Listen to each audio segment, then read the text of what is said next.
Thanks to Capital Link and to Nikos Bornozis for one more reference conference, bringing us all together to exchange views and experience. Experience which in the past few years has seen and still sees many new challenges for the technical and commercial fleet management. The COVID-19 pandemic created unprecedented scenery for the sector and for our people. Geopolitics in our neighborhood, supply chain complications, regulatory controversy, technology uncertainties, market cycle disruption, financing hesitance, crewing capacity and capability questions. What better place than here in Cyprus, a key operating center, than to find out how the sector has adapted to these changes and what the evolution means for the future. And I'm delighted to have a panel of experts on hand to share their view. So together with me, Roine Ahlquist, CEO of Barber Shipmanagement, Andreas Hadjipetrou, Chief Commercial Officer and Managing Director of Columbia, Dimitrios Vastarouchas, Deputy Chief Operating Officer of Danaos Corporation, and Rohdenburg, CEO of Intership Navigation. And allow me to start by some definitions so that we define well the scope of this panel. So what do we mean by optimization? What do we want to optimize? Who should benefit for this optimization? And what blocks the efforts to optimization?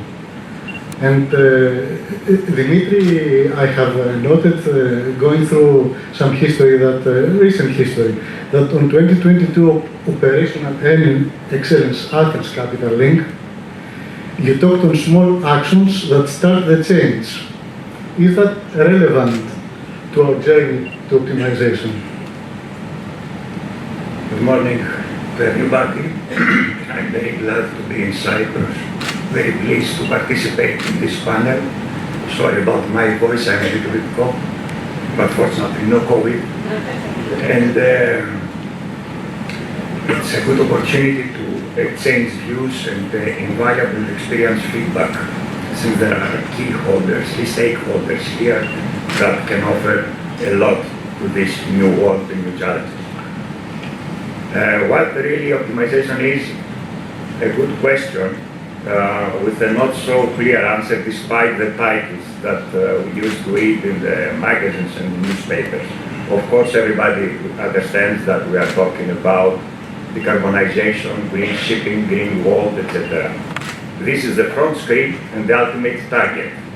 But in between, I think that there is another element. Let's be straight, it is a cost. What cost means, how that affects our efforts to achieve this decarbonization that the prudent companies want. I would say that optimization can be seen in two ways. Something at present and something for the future. And I will start on the reverse side, going to the future, and say that it is something that is still unclear, and it is really dominated by the green fuels that will be available at that time. Now it is early to say something about this. Many efforts are carried out around the world. However, nobody has a crystal ball. Nobody knows exactly what will dominate the market and what will be the apportionment of the new fuels in the market or the new systems in the market. But I will concentrate the present. And saying this, I mean that we have to consider three areas. It is the transportation chain, the ship itself, and the actions and processes of the third parties who are involved with the shipping. So for the first two, I think that, and I'm talking from containers industry experience, because we are working with liner companies, I can say that for the first two elements, we have to work together. We have to work jointly. It is not something that today we can do by ourselves only. So we need to work with our clients. We need to see how to optimize the route at the first point, and then to move to the second element, which is the ship, and to apply all available optimization methods to participate in testings, etc., etc. For the last part, that includes the fuel producers, that includes ports and terminals, I think that we cannot have a direct impact on this operation. So I believe that most important for the time being is to develop a joint approach, because in that case everybody will take the benefit of it. At the end, despite the obvious winner of this case, which is the environment and the society at the end, until that time we need to preserve the commercial business, keep them alive, and everybody to take a part of the benefit of it, starting from the end consumer that must have, let's say, reasonable products to buy, moving to all of us that we transfer these products. But I'd like to say and highlight my last part of my answer about the obstacles that we face. I think the biggest problem today for me, in my view, is the diversification of the stakeholders and the generation gap that we have today, because we are in front of a big challenge. We need to work together, we need to move from I to we, and at the same time we have totally different mindsets around the world. We have Europeans, we have Asians, Americans, whatever. And also we have the new generation that thinks within a different way. And don't forget that there is a generation gap and we have to cover it. Shipping is a traditional and conventional way, so I believe, and my message is that let's place our force together, let's try to find ways to optimize all the transportation route. Thank you. Dimitri, thank you very much. I particularly enjoyed working together with our clients concept, and I will keep the working together part, which is very fundamental for what we do. I also like the honest and direct mention to commercial things, because sometimes we tend to demonize the commercial part, but we forget that the ships exist so that they can make some money and transfer goods. If they cannot make profit, they will not exist. Roine, what is your view on optimization? Does it tie with all this? Thank you very much. First of all, good morning, everyone. It's good to be here in Cyprus. Thank you to the new minister for gracing us with our presence. Of course, thank you to Nicholas and Olga for putting this all together for the 6th time here in Cyprus. It's great. Thank you, Mr. Chairman, and thank you, Theo, and to the rest of the panel. Well, expanding a little bit further on what Dimitrios said, of course, there's 3 aspects here. It's the commercial, it's the technical, and it's the operational aspect. And to deal with all of those things and make an integrated approach to maximize the benefit for the owner financially at the end of the day, because that's what it all comes down to. First is the green emissions control that we all are guided by and we have to fulfill. But that also has to be supported by a commercial approach. So it's the commercial side that has to be integrated, the technical and the operational aspect. And right now I see multiple programs, softwares, initiatives flying around in our inboxes. Most of our inboxes are probably flooded with various types of AI dominated or otherwise dominated software applications and programmatical solutions. I think all of them are great on their own as a standalone, but we need to take an integrated approach, and finally this will end up in the hands of the owners in cooperation with their technical managers, in-house or otherwise, and that work has probably only just begun. Some people are further ahead than others. The container ships are leading the way here because of their the way that they trade and just-in-time arrivals and possibility of managing their arrival times, lake cam management, etc., which is slightly more complicated in other segments, potentially tankers to be one of the more complicated ones. But so the approach varies by segment, but an industry global approach, integrated approach is necessary, and I think most owners will probably handle that partly on their own, but we also need some guidance and rules and regulations that will help us to move this along. Thanks very much. Thank you, Roine. Thank you for mentioning integrated, green and commercial, which most probably can give us a summary of the route optimization. So this route of optimization goes through geopolitics, uncertainty, and black swans vis-à-vis efforts of optimization. And one wonders if these are really problems, challenges, or opportunities to do something new or something better.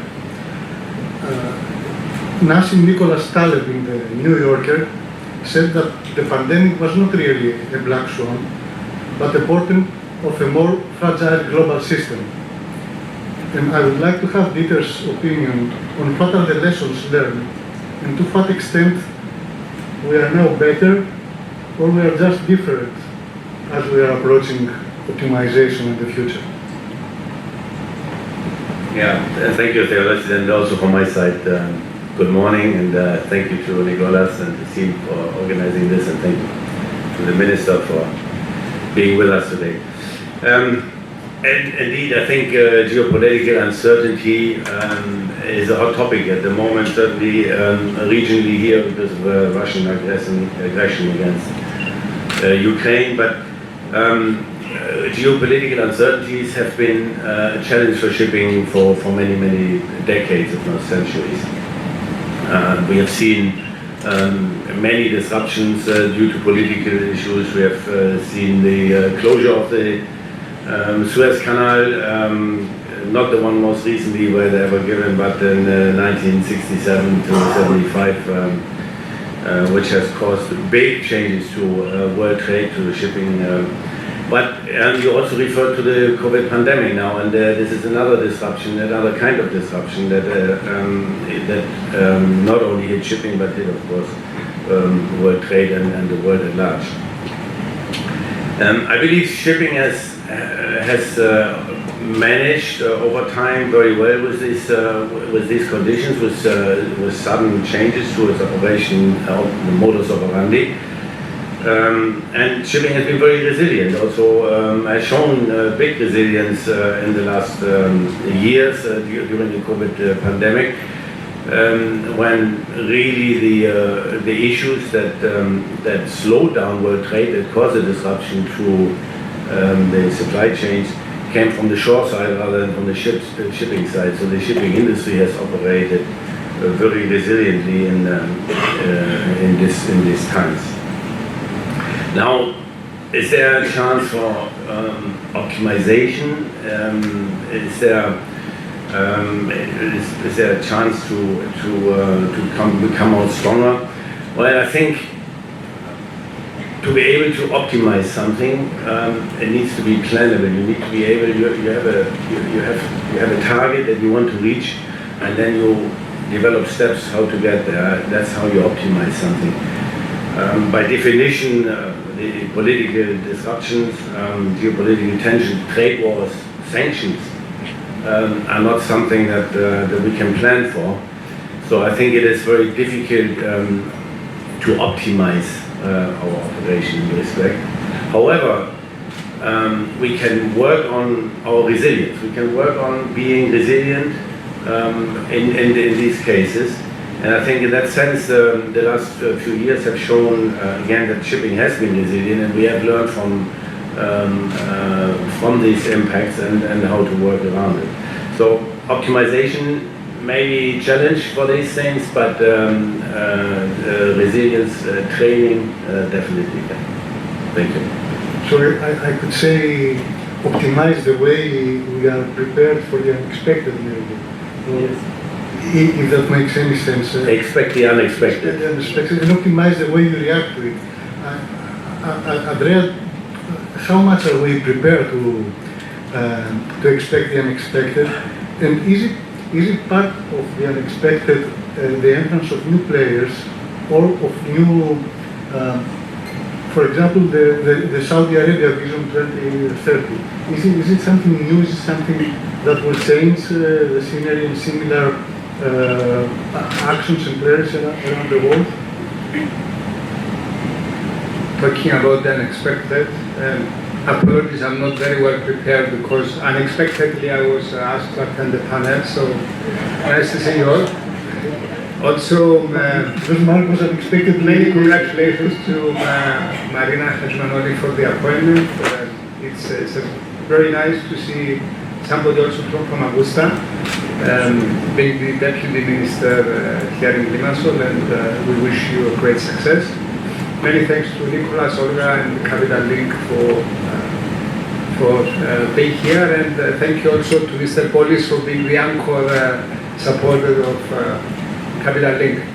Now, as far as the black swan effects and so on, shipping is resilient.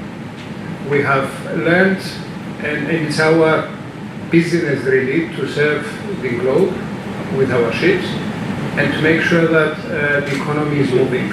So through the latest events we had with COVID and the war and so on, there have been a lot of incidents and great destruction of our operations, but the economy is still moving. There have been winners and losers in terms of the shipowning side, where specific sectors like cruise vessels, they suffered a lot, and other sectors like container shipping, they gained a lot. Within this environment, we as members of the shipping community, we have adjusted our way of working, and we have made sure that we serve our needs and our clients, and we have improved. I can tell you that as an example, with our organization, the last 3-4 years, we opened a few new offices. We have had the chance to get a number of new clients. So despite the very bad situation we had with COVID and the war, it's an example that we have grown our business. Having said that, situations like the vision of the kingdom about 2030 as an example is clearly an example where a country which is based on oil, they have decided to deassociate themselves from oil, which is huge. This means they need they have decided to build a new economy really with new infrastructure, ports, airports, railway systems, and the whole emphasis is how do we do this in a green way. Obviously, shipping has a role to play because they will need ships to deliver goods to their ports, they will need raw materials, so we do have a role to play with a vision like that. As an organization, we opened an office in Saudi almost 5 years ago, and I can tell you it's a learning exercise. It's not an easy win, and it's not something that the dollars will fly just like that. It's a very competitive market, so that's about it. So for me, the situation that you have with the unexpected is actually opportunities, and we have to stay relevant. We have to be able to work with others, and we have to extend our network of building up relationships, not only, for example, in technical management that we primarily operate, but you need to look into logistics, you need to look into services in ports, you need to look into technology, you need to look into the healthcare of the people, you need to look into various other related categories that we are all responsible for. So, in a sense, adapting is part of optimizing the way for the future. Adapting, don't stick to all the recipes, but see what comes and look at it with an innovative way. I cannot escape mentioning in this panel the term CII. I'm sorry, but I think that optimization and CII, the relevant regulatory developments, are going together or should go together, and it's part of it's part of a scenery with a lot of images, which some of them we may have missed. So talking about optimization, for example, in CII, it appears that we have lost the significance of just-in-time arrivals, of ports' responsibilities, charterers' involvements, new clauses, etc., etc. And to an extent, some may wonder if we introduce regulation and go backwards. or not. I would like to go to Roine, and I've mentioned going through LinkedIn that about a month ago, Roine, you talked about regulation increasing complexity. And you mentioned that to manage this complexity, we require excellent people, processes, systems, and solid governance frameworks. So how do all these tie together, and how do we disentitle them and move forward in an optimized way? Well, thank you, Theo, and it reminds me not to post anything on LinkedIn going forward. But yeah, very, very good question, right? So all these acronyms, CAI, EEXI, you can drive anyone outside of the industry crazy. And then on top of that, we have the EU regulatory framework, which keeps coming up with new ideas. And all of this is really, really good. And I think we need to be driven by regulation, and it's a force to be, to be had to drive us forward. The commercial incentives obviously need to be there. And as we see regulation develop, the commercial incentives will align themselves along the way, and people will come up with new technological solutions and solutions to operational problems, technical, and ultimately that benefits the commercial environment in the whole industry. So that's really creating on-the-ground problems. How do you actually execute on these things? How do you get the various parts in the shipping industry to collaborate, to cooperate? You have ports, you have the ship owners, charters, and getting all of these entities and commercial interests to collaborate is probably one of the hardest things that one can do. And the only way to do that is under the umbrella of the regulatory framework and getting everybody together in various types of venues, conferences, and using ship owners associations, intermanager to be able to influence the regulations and to cooperate and find a framework that works going forward.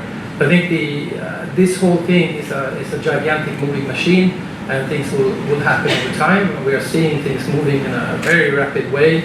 Although it looks slow from the outside, it's actually moving very, very quickly. Regulations are changing. It's impacting new building programs. It's impacting new building decisions for sure, and it's impacting decisions on acquisitions in the second-hand market as well. So all of that is great. I think maybe there's some speculation. I think that maybe modal shifts will happen. So maybe oil will start to move into pipelines instead of on the ships. I mean, we have to remember that 90% of all the goods in the world are transported by ships. And the pandemic reminded us very harshly of that fact. Container industry, dry bulk market, and then eventually the tanker market benefited greatly from that. And we saw that the disruptions in supply chains created during the pandemic then came back with a vengeance as COVID restrictions were lifted. So clearly, shipping is not something that can be switched out of, and if it cannot happen within this century for sure. Thank you very much. Yeah, thank you, Roine. But modal shift is a nightmare which we sometimes easily forget. Dieter, what is your view on this regulatory complexity? Would it offer optimization opportunities, development opportunities? For example, we know and we don't know. We know that if it's CII, you are rated D or E, you have to take some actions, but we don't know what will happen if you don't take the actions. It's an overall uncertainty or an overall greater opportunity to move forward. Actually, I think we are handed a great opportunity to optimize operations with this.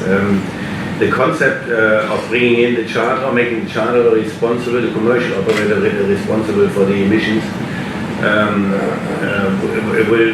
is a great opportunity to improve, because right now it's all about profitability, and from now on we will be working around the emissions as well. And if you look at you on the container side, you're probably best off, but if you look at the bulk carrier, tanker operation, the amount of ballast voyages you still have in these industries is enormous. And I think if we join forces to improve this, to reduce ballast voyages, reduce emissions through this as well, then this is a great opportunity. And let me also say that I think the green corridor concept that is springing up now around the world in many areas around the world. This is also, it could be a potential to improve not only the emissions, but trade in general. You can bring cargoes together into one specific route to optimize the trade between two specific areas. So I think the entire greening of the industry really holds a lot of opportunities for improvement in general. But I would also say that one of the challenges, and Dimitrios mentioned it already, one of the big challenges is, in my mind, the other stakeholders that we do not control. It's the shore-based industries that are, the lack of cooperation, the lack of coordination, lack of information that creates inefficiencies in the shipping industry. And I really think this is something that needs to be addressed again. You are much better off on the container side, but if I see the bulk operation, I think you mentioned just-in-time arrival, or we're talking a virtual NOR. It's not, virtual NOR is not accepted, and still not accepted in the industry. So there's a lot that we need to work on the stakeholders as well. Correct, and Roine mentioned also lake and management, and all this, we know they're in the picture, but it appears that nobody is really touching them or managing them. Dimitri, can we use technology to manage these uncertainties? And if we can, you already mentioned, and I know you like referring to this generation gap or thinking gap, or is it a gap or an opportunity, or the ability of the sector to use both the traditional way of thinking and the new way of thinking? But what can we do best to combine, to optimize the combination of all this? Now we enter the practical field. I will start with a pessimistic statement. By 2026, 70% of the container ships, if they continue to operate with the same way that they operate today, they will be rated E. What we will do? We cannot make serious retrofits because for the older ships there are no parent engines, so even if someone wants to spend money, cannot do it. And we have already applied the common improvements like bulbous paints, propellers, etc., etc. So what will happen with these ships? Technology and digitalization are the vehicles to meet the targets. But I think that we have to concentrate on them in different time frames. So regarding the machinery, for example, we have to wait until to see mature solutions in the market. So I'm moving to the digitalization part, which involves everybody and requires common actions. For the digitalization part, I have to say that there are, to my view again, two ways. One is the ship itself, and the other is the route transportation optimization that I mentioned previously.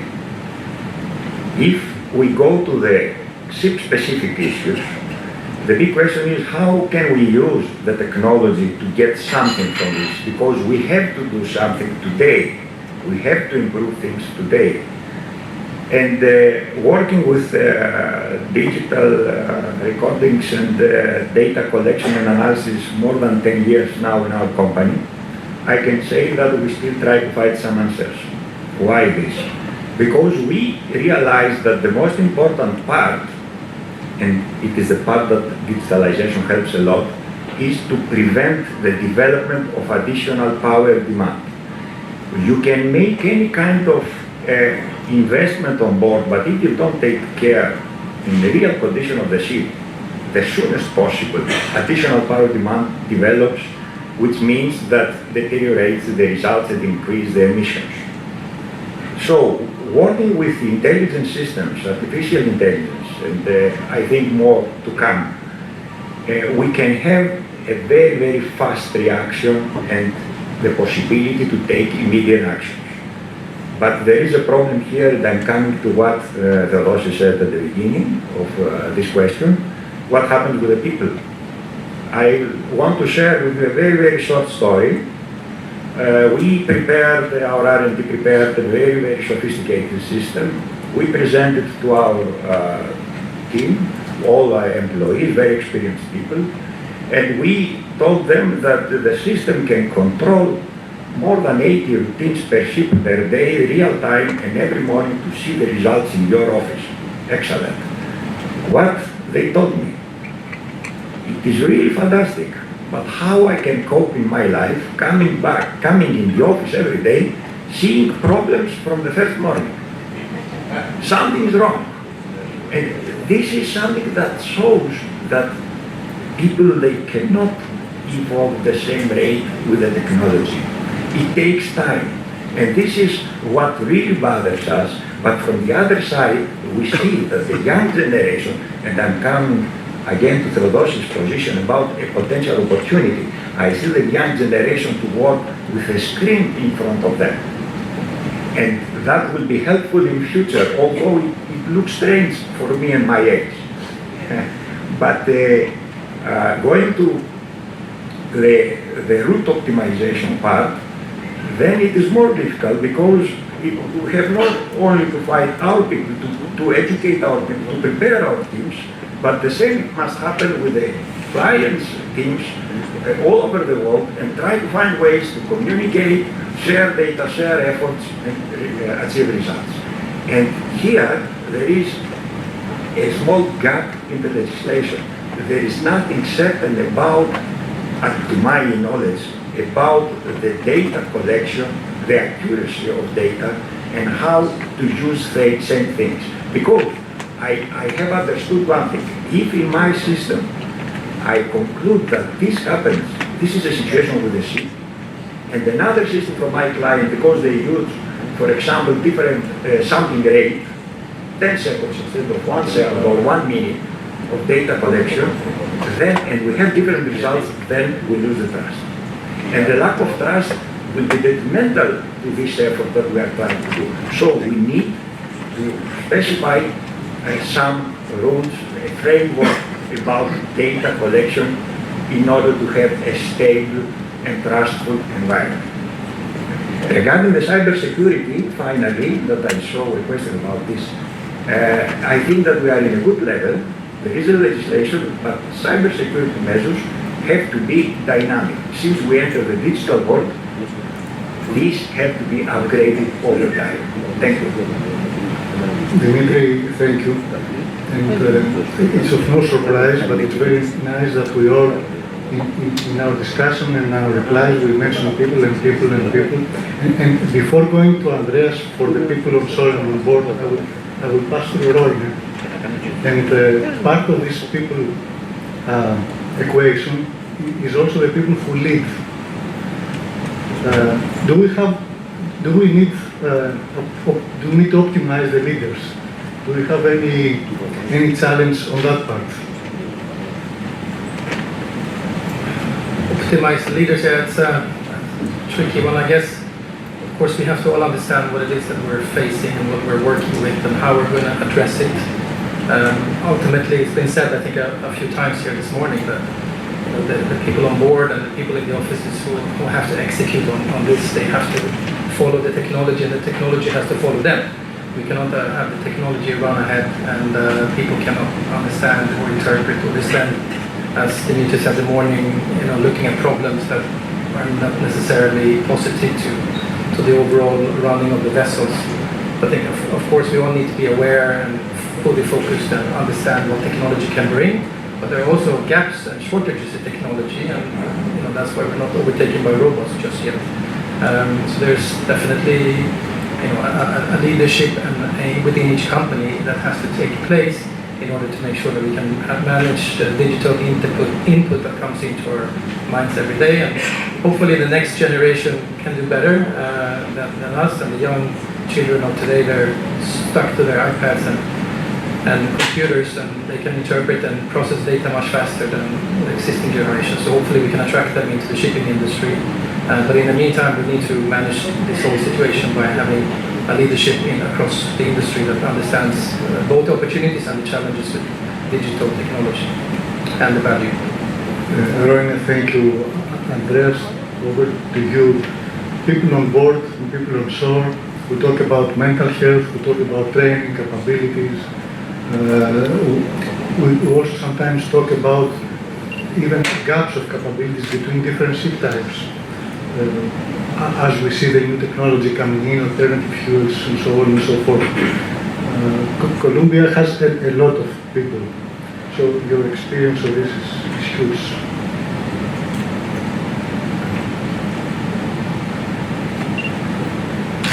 Theodosis, thank you for the question. People. I can start talking now and finish in a few You have minutes. to finish in 1 minute. We didn't beat Dimitrios talking, but what I would say is that we emphasize our operations on our people. We have to, and especially the people on board, because the people on board manage the ships from the ships, and we rely on them to be professional in what they do. So what we have seen during the last 5 years, we have interconnected the office with the ship quite significantly, a lot more than before. The industry is a lot more transparent. We have continuous communication with the ships, and there is a lot more interaction with the ships. Having said that, the people on board are bombarded with regulations continuously and reporting. So that's a challenge that we need to overcome, and we are trying to overcome this with technology. But the important thing is to treat the seafarers in the same way as we treat the people at the offices. The seafarer is not a second-class employee of ours, and it's not a second-class employee of anybody, of course. And what we have achieved the last years is also to provide the seafarers with additional, let's say, benefits for being employed with us, and which includes personal development, it includes mental health support, an entirely holistic approach with telemedicine and so on. And in general, the seafarers are part of the organization.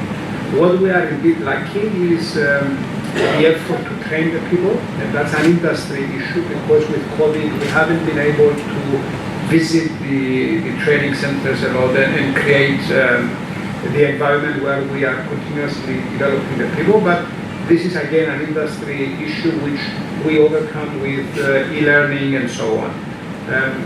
Overall, we rely on our people. We're proud of our people, and one thing that we have learned as well through the crisis is that you cannot rely only on one nationality of seafarers. So those of us that they are only working with Indians, I think during COVID there was a period that you couldn't do any crew changes with Indian seafarers. So that was not possible. Others today with Russians are restricted from a number of clients. So generally you need to have a global reach to be able to service the ships and the clients under any black swan events. Yeah. And as you say, taking care of our people. It is extremely nice and privileged to have a deputy minister here, and with our obvious wishes for full success, and with the pleasure of already listening to Ms. Lados about the new initiatives, I will ask Dieter to give us a view on what we would expect, one thing we would expect for Cyprus to do even more to support this wonderful center that has been established here in this island. Yeah, thank you. I think Eliana answered the question already. I mean, she gave the program for the next year, and it's only a year and 1 month or 2 months until hopefully we'll see also the one-stop shipping shop. I think the real advantage, most of us here, we know this of course, the real advantage of Cyprus as a business center, as a shipping center, is the strong support that we get from the governments, from successive governments, from the what is today ministry. I've been here for 33 years. I've seen the development in the ministry, sometimes a bit slow. Certainly when it comes to digitalization, I think in many ways we could be further than we are, but I also say that Cyprus is doing a lot more than many others. We have our office in Germany, head office in Germany, and I see how they are struggling with red tape there. Doing business in Cyprus is certainly a lot easier, and as we heard today, it's just going to get easier from now on. I think also we have a great industry here that is investing a lot in being on the forefront of innovation. We have several large ship owners and ship managers here who want to be leading in the greening of the industry as well as decarbonization. So I think both taking together the administration as well as the industry, it really creates a very good melting pot for ideas and for innovation. Thank you, Dieter. And when you have to conclude after the clock has turned red, I would keep only one thing, that this panel asks what's next, and I would say that whatever is next, the people we are all working for on board and offshore and ourselves should be developed, motivated, healthy in our psychology and culturally engaged. And I think that a nice break will give us the chance to be more engaged and energized now. Mr. Chairman, correct? You said it very well, very elegantly actually. In fact, I'd like to thank you for, first of all, you as the moderator and the panel. I just said that basically we're a little bit short of time.